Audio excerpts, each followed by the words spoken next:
untuk memaksimalkan tanaman porang dari umbi yang setengah kilo supaya ditanam nanti bisa menjadi besar.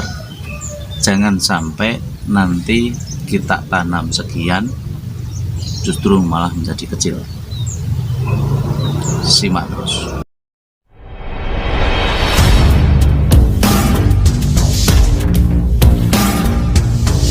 Assalamualaikum warahmatullahi wabarakatuh. Salam jumpa untuk petani porang dimanapun Anda berada. Semoga apa yang saya upload ini bisa bermanfaat untuk petani porang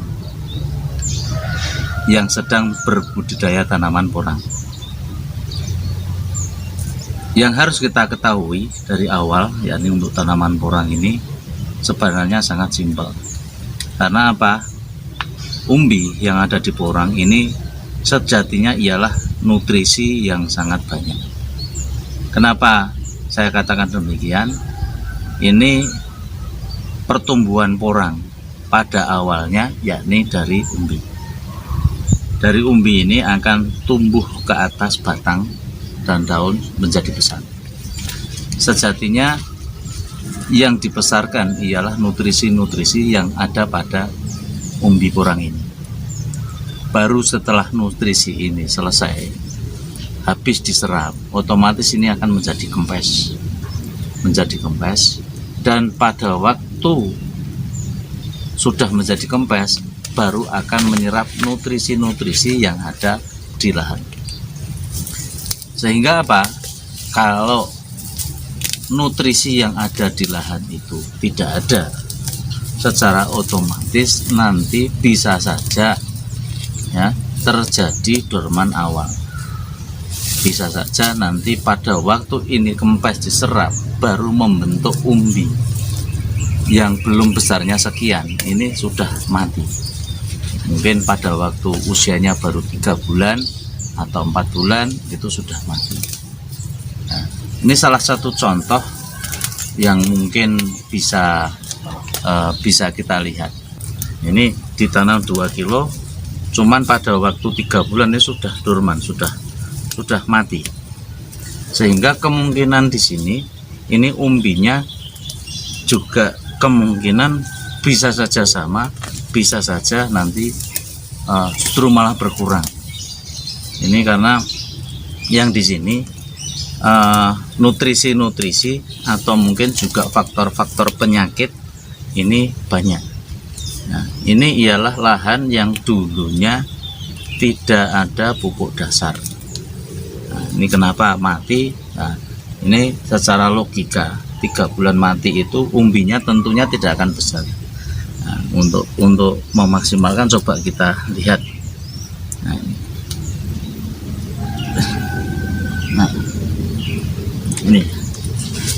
ini ya teman. Umbi yang di sini ini cenderung sudah dorman pada waktu 3 bulan. Ini bekas umbinya. Nah, ini 3 bulan mati. Kalau 3 bulan mati rata-rata nanti untuk batang, untuk umbi yang di bawah. Ini kalau kita lihat secara jelas ini titik-titiknya ini semua masih banyak. Berarti ini untuk pembesaran umbinya memang belum benar-benar maksimal. Nah, sedangkan dulunya ditanam ini sebenarnya dulu dari umbi yang sudah 2 kilo ditanam, tapi hasilnya justru malah ini 1 kilo. Ini salah satu contoh yang nanti bisa menjadi sebuah pelajaran buat teman-teman petani. Ini umbi, harusnya dari umbi sekian ini semusim kalau memang nutrisinya dari tanah itu maksimal, harusnya bisa lebih daripada ini. Untuk mencapai sekian ini sangat gampang harusnya. Ini faktor, kembali lagi faktor ke pengolahan lahan. Pengolahan lahan, nutrisi yang harus diberikan supaya nanti dari teman-teman itu bisa tahu. Karena apa? Nutrisi hidup, unsur hara yang hidup. Ini bisa kita lihat dari pH tanah. Nah, pH tanah yang di sini berapa? Ini pH tanahnya sangat rendah. Nah, ini salah satu pH tanah. Ini pH tanah netral di sini. Kalau kita tancapkan di sini untuk pH tanah, ini secara otomatis, nah ini agak pH tanah di sini sangat rendah. Bisa dilihat pH tanah ini cuman 5. Nah, dari pH tanah yang 5, secara otomatis di sini untuk unsur hara mikroorganisme yang ada itu tidak ada. Karena nutrisi yang di sini kemungkinan sangat sedikit sekali. Sehingga kalau nutrisi yang sedikit sekali akan menimbulkan yang kayak gini. Kita tanam bukannya tambah besar, tapi justru malah tambah kecil. Karena apa? Kembali tadi saya katakan bahwa umbi yang di sini itu ialah sebuah nutrisi yang pada waktu ditanam, tanaman porang itu akan tumbuh dari menyerap nutrisi dari umbi. Nah, ini semakin besar nanti tanaman ini akan membusuk menjadi kompos. Setelah tanaman itu banyak, baru akan membentuk umbi lagi. Nah, pembentukan umbi lagi itu pengaruhnya apa? Yakni pada nutrisi yang ada di tanah. Seperti yang saya katakan pada konten-konten saya sebelumnya, bahwa unsur utama dalam sebuah tanaman itu ialah kandungan fosfat yang harus dimaksimalkan. Itu unsur utama bagi tanaman. Kalau fosfatnya banyak, itu secara otomatis nanti tanaman itu akan maksimal. Makanya dari kemarin saya sudah sampaikan bahwa pentingnya pupuk dasar. Pentingnya pupuk dasar itu tolong diolah secara maksimal, karena pupuk dasar itu pengaruhnya tidak kecil. Hampir 85% itu tanaman porang ini tergantung dari pupuk dasar. 15%-nya nanti tinggal dari pupuk tambahan. Kalau sudah 85%-nya tertanam di sini, ya secara otomatis tumbuhnya pasti akan maksimal. Dan ini untuk petani-petani nanti jangan sampai Anda keliru. Kalau nanamnya dari umbi langsung, pengen hasilnya bisa maksimal, ya pupuk dasarnya dipenuhi. Tapi kalau nanamnya dari kata, untuk bisa tumbuh, karena tanaman kata itu tanamannya juga kecil, yang diserap pun juga belum begitu banyak. Secara otomatis pasti pembesarannya ada, walaupun itu mungkin jadinya cuma setengah on, itu pasti ada. Tapi kalau unsur haranya itu maksimal, itu bisa mencapai setengah kilo sampai ada yang juga mencapai 1 kilo. Itu hal yang wajar. Nah, untuk pupuk 15% tadi, pupuk tambahan, Anda bisa menggunakan yang namanya pupuk yang lain ya. Ada yang menggunakan pupuk yang organik dari POC atau yang bisa dibeli di toko-toko pertanian. Ada juga yang membuat POC secara pribadi ya, karena untuk pembuatan POC juga sudah sangat gampang. Ada yang menggunakan pupuk tambahan dari pupuk kimia. Nah, yang penting untuk lahan ini harusnya 85% sudah dimaksimalkan dari lahan. Kalau tanahnya sudah kita maksimalkan, kita cintai tanahnya di sini, kita mengerti tanahnya ini bagaimana, kebutuhan tanah ini bagaimana, ya nanti Anda bisa beli alat-alat yang kayak ini, pH meter ini.